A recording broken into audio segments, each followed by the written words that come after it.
Hey guys, I just want to remind you, make sure you pick up the Prairie's last issue coming out tomorrow.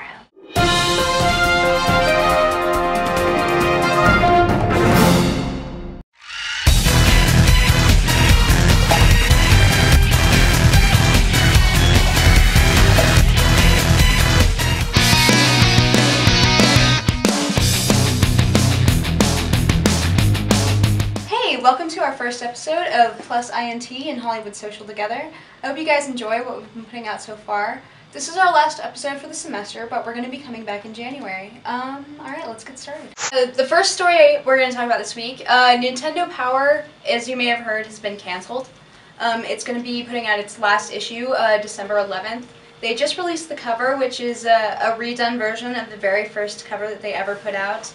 If you haven't heard, they're going to be canceling Nintendo Power because they say they haven't had enough subscribers, things like that. It's kind of the end of an era. I mean, that magazine has been around for like 24 years, and it's sad to see it go. I'm sure it's sad for all the people that have worked there to see it go. As a Nintendo Power subscriber, it's definitely a sad thing to hear. And all Nintendo fanboys are probably weeping right now, but yeah, it's sad. November 29th, the Humble THQ Bundle was released. You can donate about $6 or $5 to get the full pack of games. The most interesting thing is that you can donate some money to the Child's Play Foundation by donating to the Humble Bundle. Yeah, if you haven't bought anything from Humble Bundle yet, I totally recommend it. I bought the last two last two game bundles and this year's ebook bundle. It's really great stuff. You obviously can donate to Child's Play, which is a great foundation that donates like video games to kids in hospitals. You can also donate to the Electronic Foundation. You can donate to the EFF, which will help like game developers and help like legal funds for video games, as well as obviously helping out the developers. It's really great stuff. They're really solid games, and I highly recommend it if you haven't done that already. Not only are you doing good things for charity and humanity, but you're getting like 6 AAA games for only $5 or $6. Mm-hmm. And I believe the THQ bundle comes with games like Saints Row the 3rd, Metro 2033, and Company of Heroes and its 2 expansions. Yeah, and I was going to say, if you wait a few days, and if you actually donate over the... it'll change depending on how much people put out, but if you donate over like the minimum amount, you'll usually get a few extra games out of it. I've gotten like 8 or so games because I usually tend to donate a little bit extra. So the best part about this is Jason Rubin, CEO at THQ, donated $1,050 to the foundation, all to charity. Fans of Bungie should be getting excited because the developers of Halo have recently made a press release on their upcoming new independent IP called Destiny. So far, all that has been shown is a little bit of information and some tantalizing concept art that shows things like futuristic-looking soldiers, vehicles, and the last refuge of humanity, a city with a gigantic alien ship hovering over it. There hasn't been much detail released on what the gameplay will be like or anything else on the setting, but it has been said by Bungie that it will be set in a distant future where humanity is on its last legs and down to one city. This large spherical alien ship has moved in and hovered over the city. No one knows why it's there, but it protects the city from all these horrible monsters that are coming in from the corners of the universe to kill everyone. So, new details released. So far, it's just been mock-up concept art created by an advertising company, so nothing solid yet. But the details are starting to trickle in, so get excited. Well, Bungie also mentioned that the core of the game would be social-based, which actually satisfies the rumors that Bungie's making an MMO. And so, you may be wondering what we're geeking out about this week. This week, we're all geeking out about the same thing. If you haven't checked out our podcast where we mentioned Pula Magica, go check that out.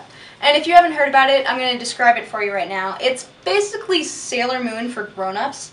It's kind of your typical magical girl anime, but it has a really dark twist. Don't let the cuteness fool you. It's a pretty dark and twisted story, but it's awesome. It's got amazing action sequences, like really great characters, and just plot twist like you won't believe. It's only 12 episodes long, so it's not a very long watch either. You can catch it on Crunchyroll or on Hulu, both. Totally recommend it. It's great. What have you guys thought about it so far? It's great and it looks beautiful. Some of the animation scenes during the labyrinth sections are great and they look great. So it's definitely treat to the eyes. And the animation style on them is completely different. And they actually appear like they are creatures from somewhere outside of this world. They are like 2D and 3D at the same time and just really freaky.